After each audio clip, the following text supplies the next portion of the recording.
Assalamualaikum warahmatullahi wabarakatuh. Kawan-kawan, kali ini saya ingin menyampaikan sabda Nabi Muhammad SAW. Kata Nabi, Inna bni hadha sayyidun wa la'allallahu yuslihu bihi baina fi'ataini minal muslimin. Yang artinya dalam bahasa Indonesia, Inna bni hadha sayyidun, sesungguhnya cucuku yang satu ini akan menjadi seorang pemimpin. Wa la'allallahu yuslihu bihi baina fi'ataini minal muslimin. Dan kelak Allah akan menjadikan Hasan ini juru damai, orang yang mendamaikan dua golongan yang berseteru dari umat Islam. Dari sabda Nabi Muhammad SAW yang satu ini, kita menangkap dua poin. Yang pertama, bahwa perseteruan antara Sayyidina Ali dengan Sayyidina Muawiyah, yang lalu kemudian sampai berlanjut kepada Sayyidina Hasan, dua golongan yang berseteru ini tetap dalam bingkai minal muslimina. Ini berdasarkan hadis ini. Baina fi'ataini minal muslimina. Ini berbeda dengan pemahaman orang-orang Syiah yang mengkafirkan Sayyidina Muawiyah dan seluruh orang yang mengikuti Sayyidina Muawiyah, sementara mereka semua sahabat. Itu poin yang saya tangkap dari hadis ini, bahwa Sayyidina Muawiyah tetap sahabat dan Sayyidina Ali tetap sahabat dan menantu baginda Nabi Muhammad SAW. Ini pun disinggung di dalam Az-Zubad. Kata Ibnu Ruslan, wa ma jarra baina sahabi naskutu anhu wa ajrul ijtihadi nusbitu. Pesannya, hati-hati dengan propaganda Syiah yang menjelek-jelekan Sayyidina Muawiyah. Itu saja.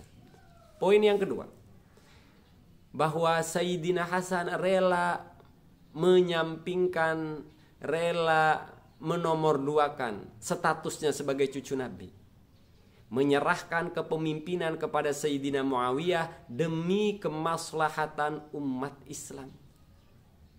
Jadi pengakuan, status sosial, kekuasaan semua diserahkan kepada Sayyidina Muawiyah demi menjaga stabilitas keamanan, stabilitas ekonomi, stabilitas kemaslahatan umat Islam. Miris sekali hari ini ada orang yang mengklaim Zuriyah Wali Songo yang jalurnya dari Sayyidina Hasan versi mereka. Tapi perilakunya justru kebalikannya. Kalau dulu Sayyidina Hasan rela menyerahkan kekuasaan, pengakuan dan status sosial kepada Sayyidina Muawiyah untuk menenteramkan umat Islam, sekarang kebalikannya. Ngaku-ngaku Zuriyah Sayyidina Hasan, sekarang malah mengobok-obok umat, mengadu domba umat agar mendapat sebuah pengakuan. Paling Zuriyah Nabi, paling Zuriyah Wali Songo. Jangankan mereka belajar daripada sejarah ini, bahkan mereka tidak belajar sejarah dari Wali Songo dan Zuriyah Wali Songo, yang selalu menyembunyikan identitas, yang selalu ngalah. Ada suatu kisah waktu itu pertemuan Syekh Nawawi Tanar Al-Bantani dengan Habib Usman Pekojan, yang ketika itu Habib Usman dituduh bla bla bla oleh oknum-oknum itu ya. Lihat, Syekh Nawawi selalu mengalah dan tetap menghormati Habib Usman. Apa kalian pikir Syekh Nawawi waktu itu nggak alim? Bedanya apa Syekh Nawawi dengan oknum-oknum begundal-begundal yang sekarang ngaku-ngaku itu? Apa bedanya?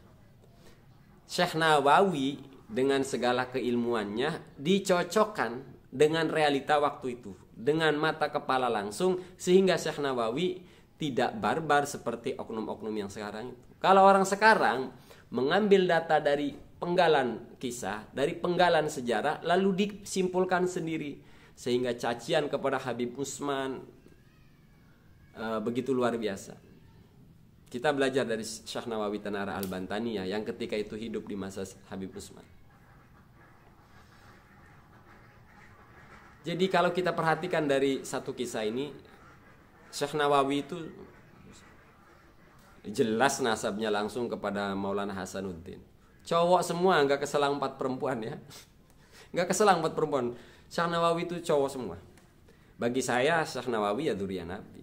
Tapi Syekh Nawawi selalu mengalah, mempertunjukkan akhlak kepada umat. Jadi Syekh Nawawi tidak menunjukkan identitasnya yang punya sanad yang sama, tapi Syekh Nawawi lebih mengutamakan agar umat mencontoh beliau.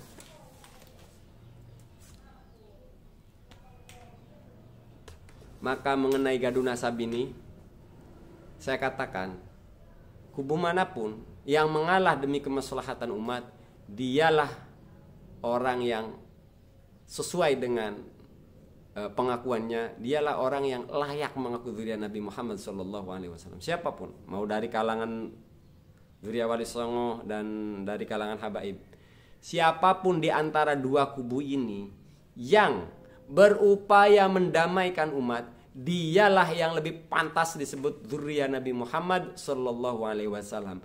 Dan sebaliknya, siapapun di antara dua golongan ini, siapapun, karena dua kubu ada oknumnya, siapapun di antara dua golongan ini yang mengobok-obok umat demi pengakuan mereka lah yang merasa paling zuriat Nabi, siapapun, dia adalah yang mirip provokator